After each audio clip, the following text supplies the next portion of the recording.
Hello, welcome to No Veto Video. I'm Catherine. And I'm Carson.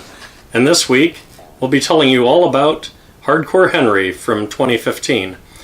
Directed by Ilya, I'm going to slaughter this name, Neisholler. And written by Ilya Neisholler. And Will Stewart. Starring Charlotte Copley. Charlotte Copley, Danila Kozlovsky, Haley Bennett, and several people playing Henry. And and we're off to the races. And we're off. So, Harcore Henry, a man wakes up with little memory and sets off on an immediate chase. And the rest of the film is a chase for reasons. For reasons, yes. The line from Pirates is coming to mind. Reasons got nothing to do with it. Yes. Mostly he's on Henry's side. So we always start by saying why we picked the movie. I saw it in the past. I thought it was a good both homage and parody of the first-person shooter genre, and it has a much higher rating at 6.7 out of 10 than most of the movies I've been showing Catherine recently, so I thought it'd be a good change. The expression is don't at me, but please at me and let me know why you rated it so highly. Public who responds on IMDb. At me.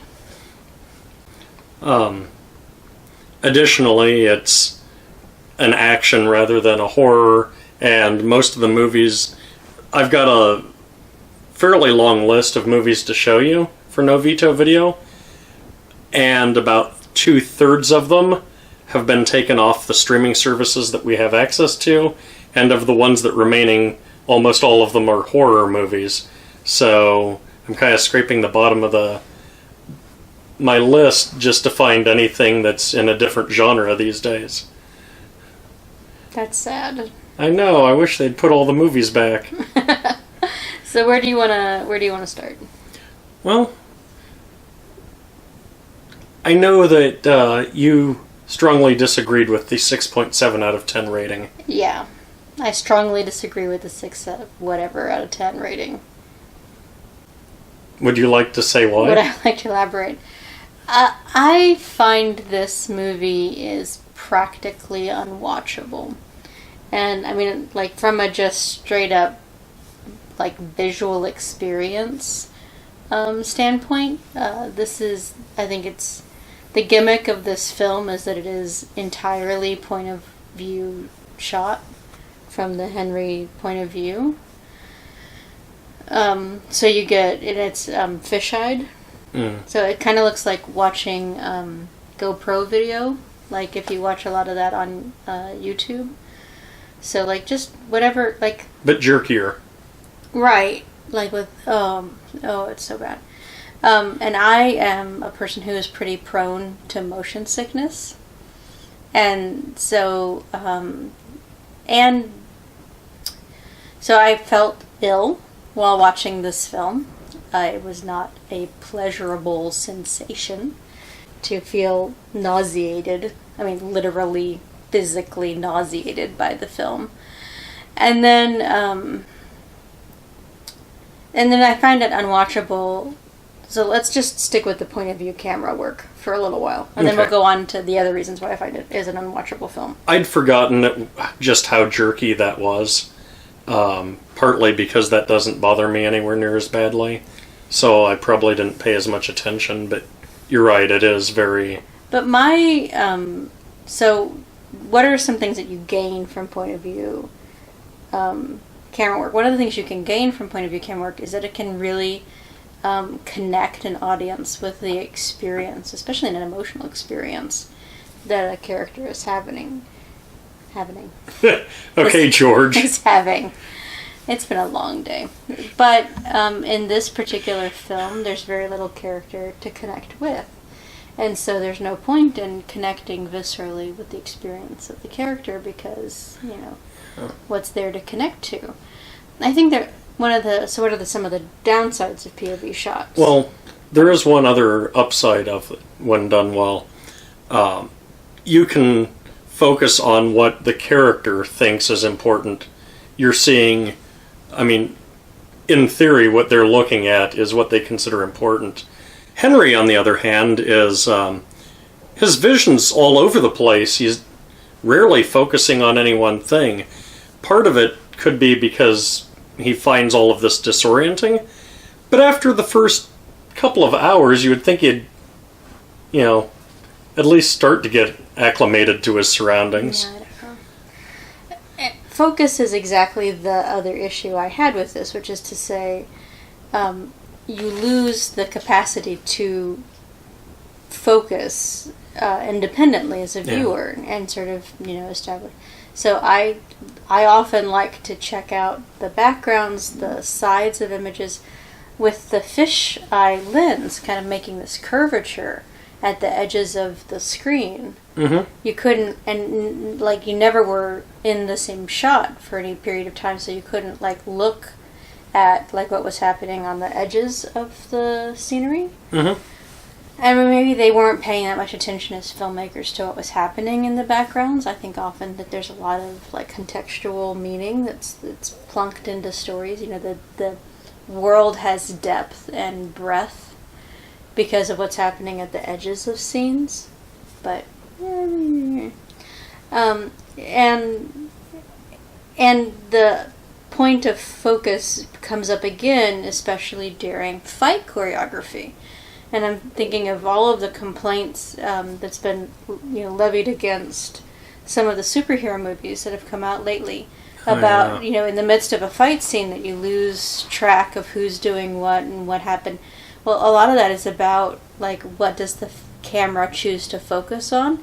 And in this case, some of those fight scenes, it was just impossible to keep track of who was where and doing what. And so things would come out of nowhere. Mm-hmm. So I think just from a technical standpoint, the gimmick of this film rendered it unwatchable. Mm. That being said, I know you did like one of the characters. I did enjoy one of the... And, I did enjoy... There was one sequence of POV work that I found humorous, or found effective. There's a sequence wherein he's trying to marshal a horse. Mm-hmm. And yes. And that sequence, because it's slow and focused, and it's really just sort of man and beast in the scene, that sequence actually is very effective, and I found that was a kind of a welcome in the middle of the film, Yeah. But yeah, I enjoyed Jimmy, Charlotte Copley's character. There's a gimmick here as well, and I for a movie that didn't leave me guessing, for all of the crappy camera work, lots of this film was telegraphed, well in advance. So for a film that didn't leave me guessing, this particular gimmick did leave me guessing until just before the actuality of it was revealed. Mm. Yeah, the first time I watched it, I couldn't figure out what exactly was going on with him. He's by no means a good guy, but he does come across as likable, unlike almost everyone else in the movie. Right. Yes. Within 10 seconds of the beginning of the film, certain things that were supposed to be a terrible, terrible shock in the third act were oh well. Obviously, that's obviously this is the dynamic in play here. Oh yeah. And then so when they reveal it, you didn't see that coming, did you? And it's no, we totally it's been that way the whole film, and we've been. Well, and that's one of the things that I overlook, because I think you and I both came at this differently, with me thinking it's an homage / parody of the You first keep person saying that. well, of the first person genre. So I expect a lot of this to be both cliche and over the top. This was definitely over the top. Anything they could have done, they went way overboard with, in terms of the violence and pretty much everything. Which brings me to the other, like, the thematic reason that it was unwatchable. In the opening credits sequence, there is a sort of Bond-esque opening sequence of animations, but instead of, sexy girls and sort of suggestively fired bullets, there is this graphic depiction of really heinous violence. And totally without meaning or context. It's just,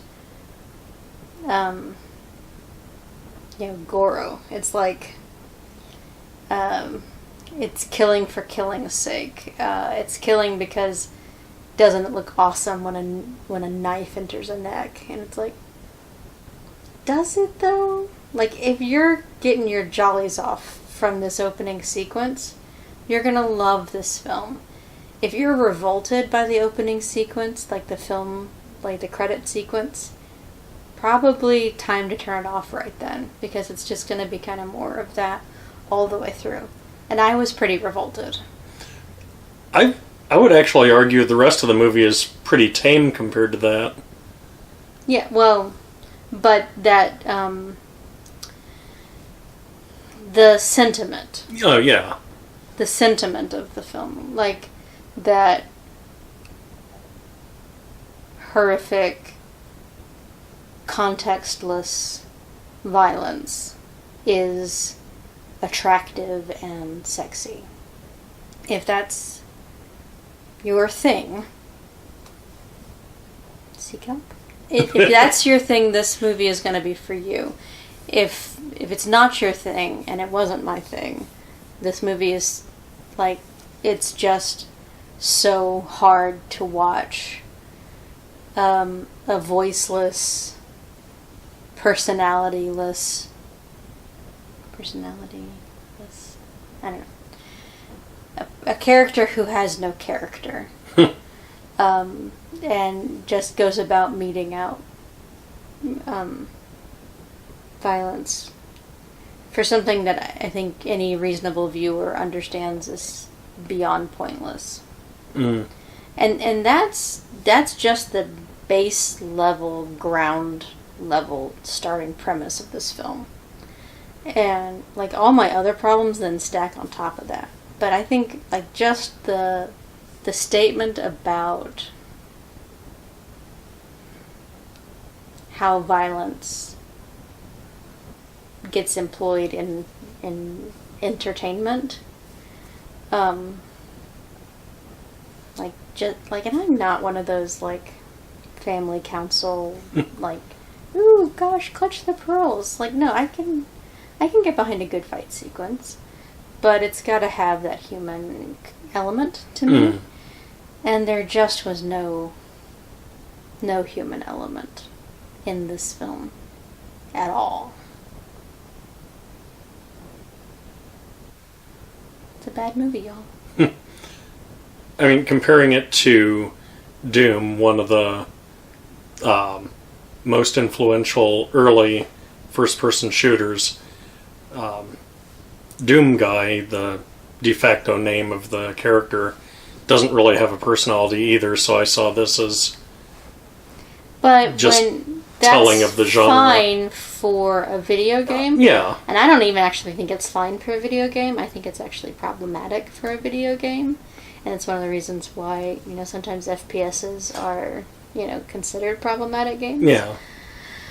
So, fine for a video game, but the concept of a narrative art.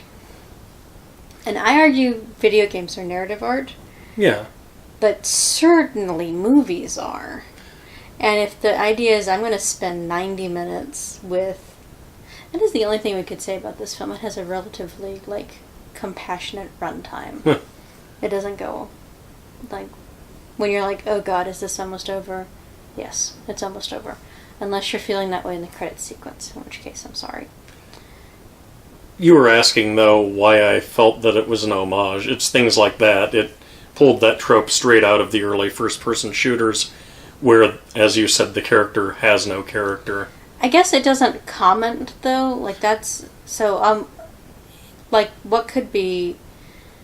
So, homage/parody. So, what are some great examples of homage/parody? A lot, horror has seen more of those than almost anything.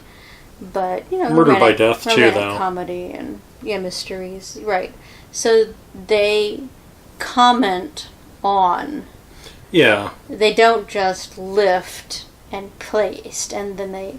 the most successful ones, when they do engage in a trope that's drawn from their source material, they stick the landing, and in this case it just no.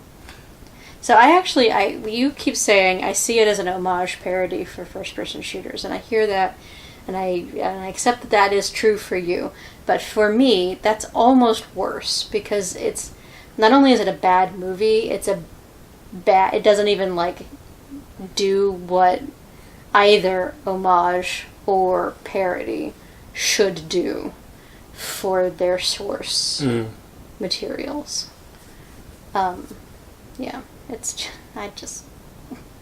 Oof.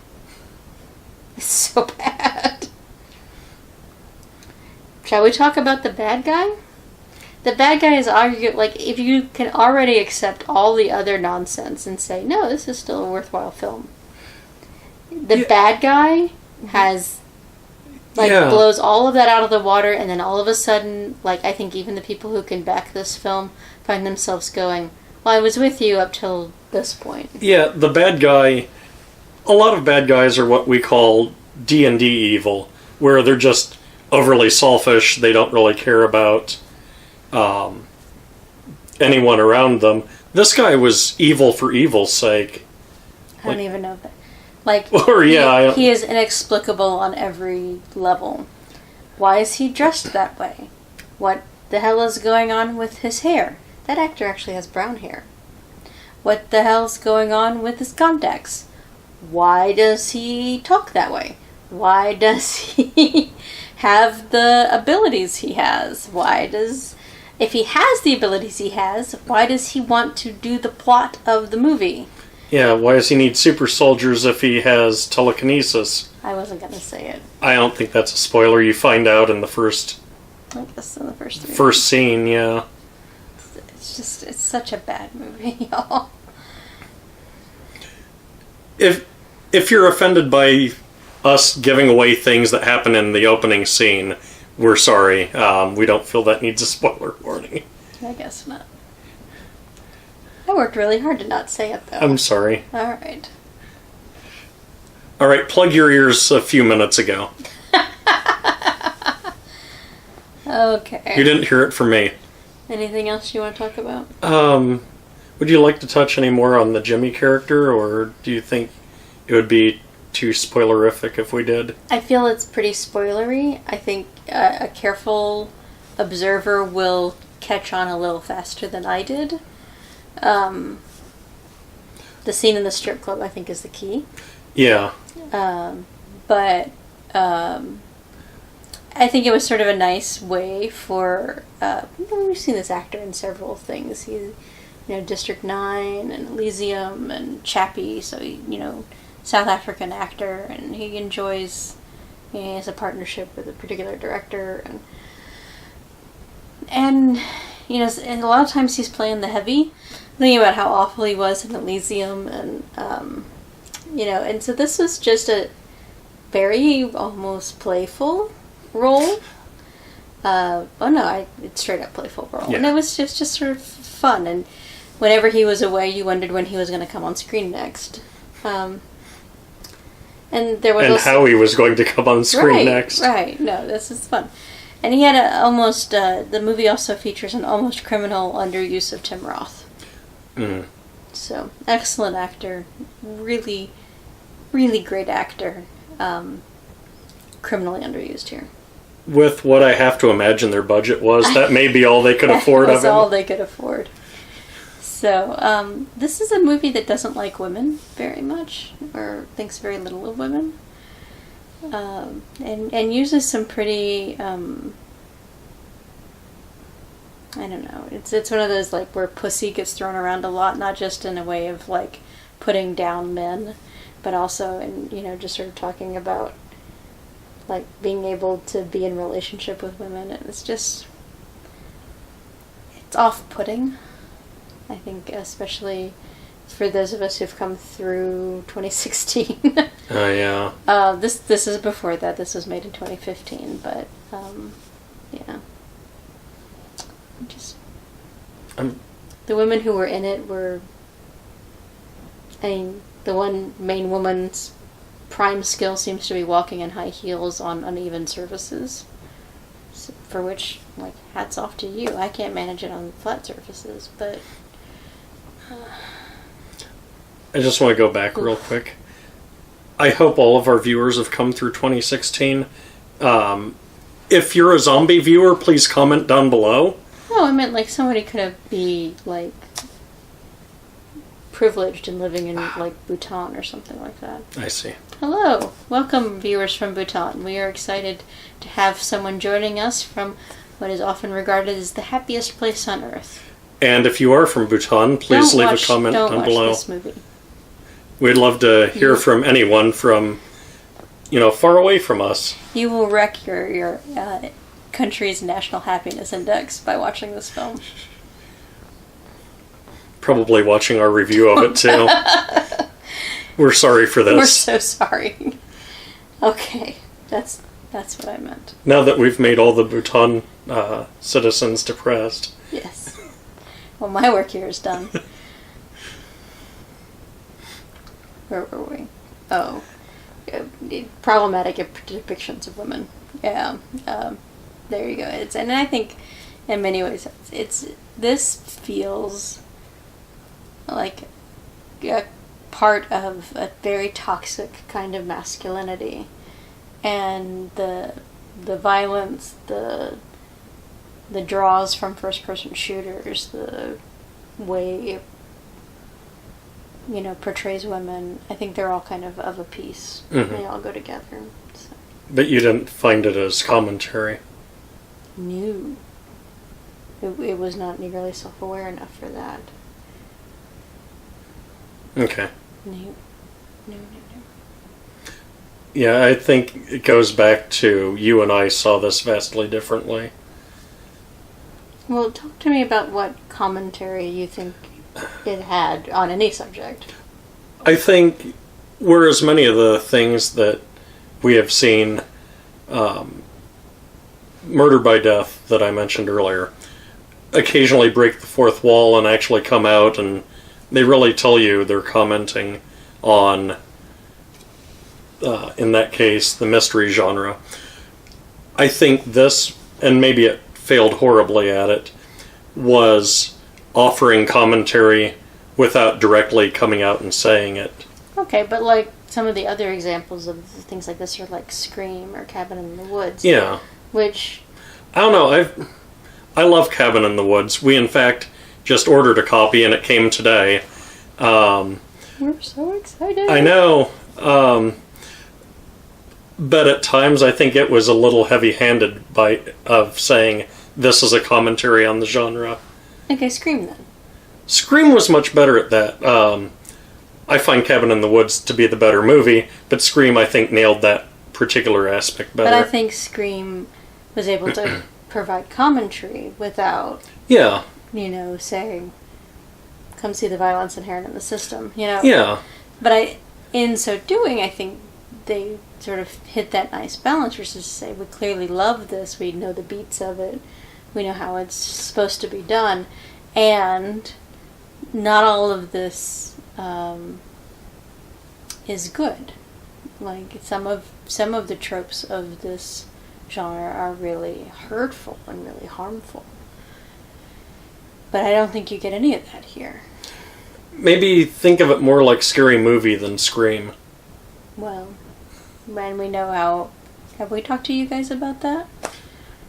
I mean, it's got the same over-the-topness of Scary Movie, and I more or less tolerated the very first Scary Movie, and then everything ever since then was just went downhill. Garbage from the beginning. But I thought even like the regular Scary Movie was actually pretty garbage. This in part because it was a parody of a thing that was already commenting on a thing. So it was beginning to like. How meta can you go before you lose relevance altogether? Eat its own butthole is what I was going to say. No, I haven't seen Human Centipede. I'm just saying. I'm out. No, we're right out for that. So I don't know. So yeah, no, the Jimmy character brought some levity. The sequence with the horse was good. The foot chase was interesting. It was. And so. Although that's when you get some of the most camera jerkiness. Some of the most camera jerkiness. But so those are the 3 positive things I have to say. Okay. So definitely not a recommendation from you. No. Last thoughts from you? I think the overall consensus between us is there is no consensus. Definitely, if you're looking for a highbrow commentary on anything, don't watch this. This is not the movie for you. If you want to see an over-the-top portrayal of violence in first-person video games and a lot of the other issues in games, I think this offers a good but not explicitly stated commentary on it. Okay, so those are our thoughts on Harcore Henry. Let us know what your thoughts are. You can comment down below this video. You can comment on our website, novitovideo.com. And as Carson mentioned, he's beginning to scrape the bottom of the barrel for showing me things that aren't, horrors. So if you have things that you think that maybe he should suggest for me, feel free to put those in as well. You've now had several episodes. Gosh, how many episodes are we on now? Like 37, 38? 38 or so episodes of, seeing where Carson's tastes lie. Send him some more suggestions. It's possible I may have to start paying to rent things to show you. Yeah. Or I can go back to horrors for a while. At any rate, come and find us here or at our website, novitovideo.com. That brings us to the point of the show where we give you our override recommendations. Override, keeping with the theme of veto, are movies to watch either in place of this movie or alongside this movie. What's your override for the week? So I'm going to cheat a little bit. And I'm going to suggest the Bourne Identity and the Bourne Supremacy, I think. Actually, just the Bourne movies that involve Matt Damon. The first couple. Bourne movies.